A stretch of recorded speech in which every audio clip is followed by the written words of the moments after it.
Masisilayan na nila ang araw sa wakas. Alright? At sana this weekend makapagpetsyanggi na at makapagpalipad na. So ang next destination natin Bella Montana. Ayan na mga dre, pinapapak na nila yung munggo, mga tropa. Ayan, tapos papalipa rin natin sila mga dre.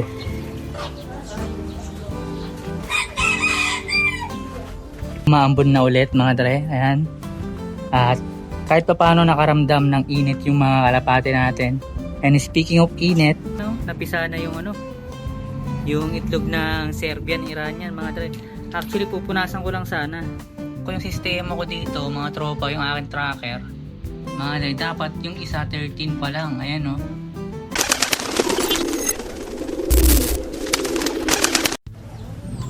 Sheesh! Another day, another pigeon vlog mga tropa peeps. Masisilayan na nila ang araw sa wakas. Alright?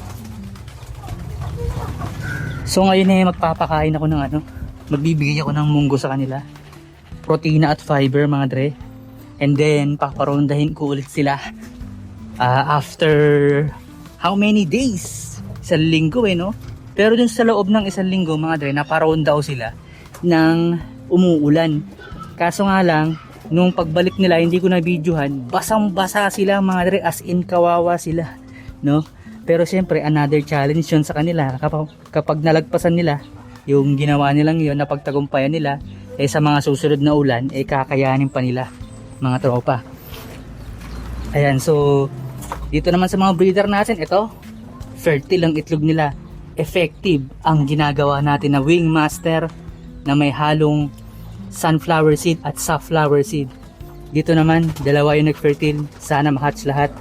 Dito hindi ko tinignan, ito rin hindi ko tinignan, hindi ako masyadong excited. Ayan, so sa kanila excited ako sa ilalabas nila mga dre. Umaaraw na mga tropo. So tara, bigyan na natin sila ng bigyan na natin sila ng, alisin na kaya muna natin to. Ayun, ganyan na muna natin. Sige, hahanap ako ng sipit. Ayan, kasi may araw na may araw na. At bibigyan ko sila ng munggo mga tol. Alright. Ayan na mga dre, pinapapak na nila yung munggo mga tropa. Ayan, tapos papalipa rin natin sila mga dre. Ayan, parang first time lang nila makakita ng munggo. Ayun na puro. Ayan, so binabad natin sila sa tubig para lumambot. Fast absorption mga dre, para hindi na kailangan ng mga panunaw na yung mga supplements na panunaw type shit. Hindi na kailangan nun. Ayun basta inyo lang, ibabad nyo lang sa tubig ng 5 oras, lalambot yung mga grains, yung mga seeds. Ayan, at pwede na yung mga yan, yung mga beans yan, babad nyo lang sa tubig, tapos lalaki sila ng konti, at least hydrated na sila nun. Ayan may kasama ng yun, tubig yun mga dre. Ayan, tapos after nyan lalagyan ko sila ng mga lalagyan ko sila ng ordinaryong mix, kasi ang base sa siyensya mga dre, kapag una mong pinakain yung protein at fiber mga dre, maganda yun sa kanilang sistema. Pasok na pasok yung nutrients sa katawan nila. Tapos ihuhuli mo yung carbohydrates. So bali ngayon sasanayin ko yung ganong klaseng practice mga dre. Medyo matrabaho siya pero may sense mga tol, no? Kasi kapag nakamix sila, yung mga mix type shit, possible na piliin nila kung ano lang yung una nilang gustong kainin.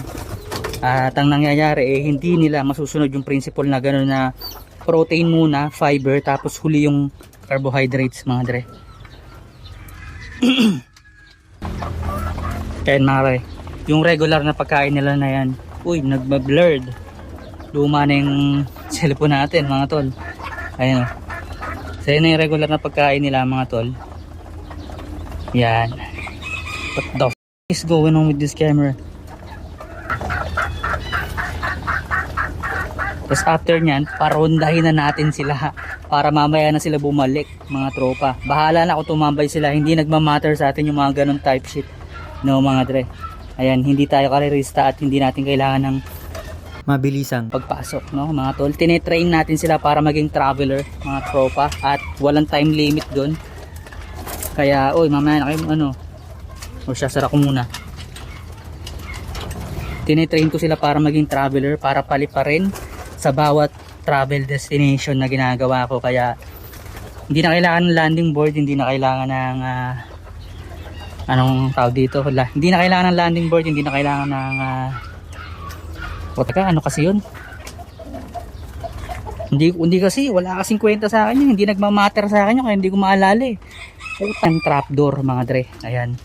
So nabibisit ako, hindi ko siya maalala kasi hindi nagmamatter sa akin yung mga ganun yesa. Pero salamat pa rin dahil kahit pa paano natuto kong gumamit ng trapdoor mga dre. Alright, so paliparin na natin to mga dre.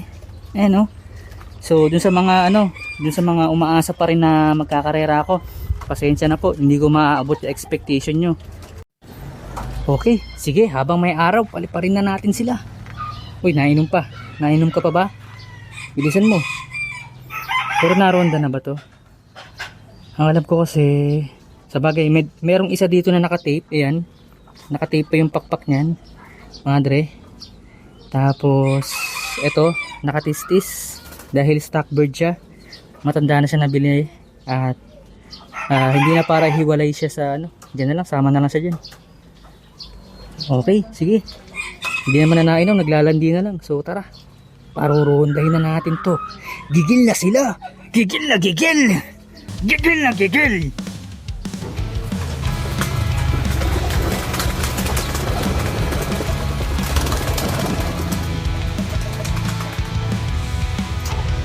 Kayo din.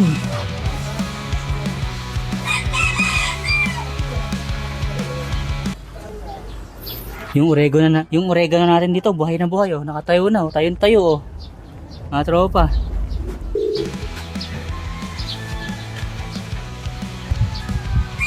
It's been a while, nakaronda silang muli.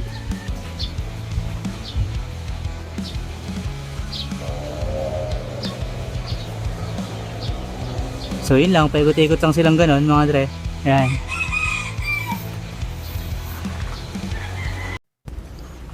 Yo, what's up mga pare ko? So ayan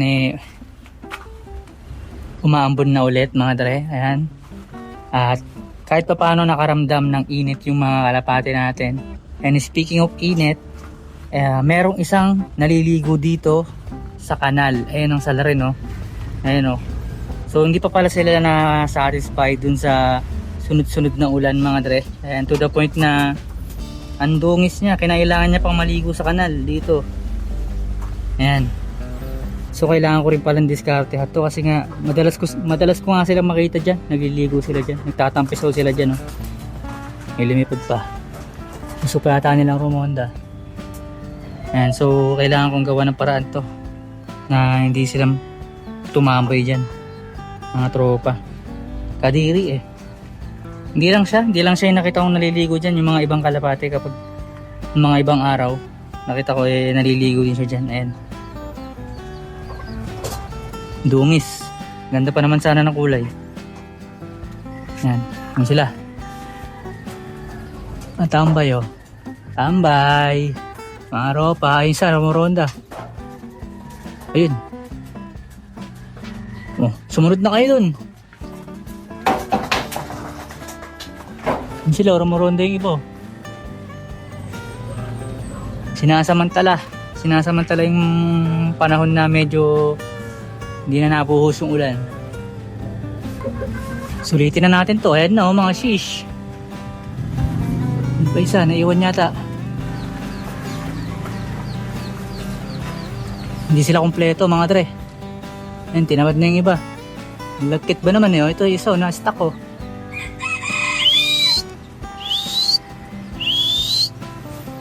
Tinamad na. Nakakatamad kasi yung weather mga dre. Ayan napisa na yung yung itlog ng Serbian Iranian mga dre. Actually pupunasan ko lang sana yung eggshell. Tapos pag angat ko nito, ayan, may sumama, nakadikit to. Akala ko nga nasira ako ayan, kaso ito walang balahibo. So ilagay muna natin sila dyan pansamantala. Mamaya na natin sila ibalik dun dahil di pa kami kumakain. May kanin ba? Wala yun. Magkasahing pa lang. Tapos ito na lang yung pupunasan ko. Hoy. Halika dito, tinan mo to. Huwag na, baka kainin pa niya eh. Okay. Ayan. So ito na lang yung pupunasan ko niyan. Actually ito lang yung fertile. Itlog naman to ng ng John Grondelier. Ayan. Sana hindi mabate. Ayan. Pero ayan sila oh. Healthy as hell. Nakalabas mag-isa. Walang Uy, yan sinisilip-silip mo. Doon ka nga, baka makain ka pa ng sisiw. Ang tagal kong hinintay ito mga dre. Alright.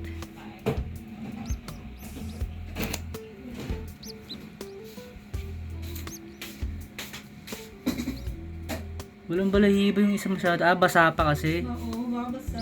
Basa pa siya. Oh, hindi, basa pa siya talaga. Basa pa siya siguro yung embryos. True. Nung itlog. Sabay sila napisa solid. Kailan dapat Pero yung hindi isa? ko to tinignan kanina. Baka mamaya kanina pa yung isa. Tapos sumunod yung isa. Excellent. Oo. Uy. So yun mga dre, tinignan ko yung sistema ko dito, mga tropa, yung aking tracker. Mga dre, dapat yung isa 13 pa lang. Ayan o. Ayan o. Si Iragi Serbiana. Ayan. Ang kanyang itlog number 1. July 24. Tapos yung itlog number 2, July 26. Tapos yung isa dapat August 11. Tapos yung isa August 13. So itong August 13, ito yung yung mamasa-masa pa kanina. So ang aga niya na hatch, mga dre. Sana hindi magkaroon ng komplikasyon yung ganong klase ng type sheet. Ayan mga dre, ang aga niya na hatch. Ayan. So yan lang yung mga breeder ko ngayon, 4 lang muna. Ayan. Ayan yung aking illustration lupet tol. So yun, may mga listahan din ako ng mga kung saan ko ipapalipad yung yung mga tourist destination at mga bundok. Gusto ko papalipa rin yung mga kalapati ko mga dre. Ayan but iba-iba yan, depende sa team. So sa ngayon kasi Team North, ito Team North. Ayan may mga checklist pa yan tol kung tapos na. Yaon na. Siyempre lalayo natin ng konti para hindi nyo makita. Ayan digital system na tayo mga repa. Ayan yung schedule ng mga bilihan ng kalapate schedule ng mga petsangge type sheet oops, di papakita baka malaman nyo lahat mga tol. Tapos ayan sistema ko pero hindi naman susunod lahat yan mga tol. What's up mga tre, sa mga nanghihingi pala ng materialis ng dati kong loop mga tre, ayan na siya. Ginawa ko siyang divider mga tre. Ayan lalagyan na ng mga gamit na kung ano-ano. Ang gulo pa nga, di ba? Ayan. So ayan siya mga dre. Ginawa ko siya lalagyan na ng gamit. Ito yung mga bag ko na pang motor. Yung ito bag na pang bike. Mga dre, rock bros. Yan. Ginawa ko siyang divider. So pasensya na sa mga nanghihingi. Ito rin ang dami rin niya nagawa. Ayan. Ayan. Ginawa ko siya. Pasensya na po sa mga nanghihingi. Ayan.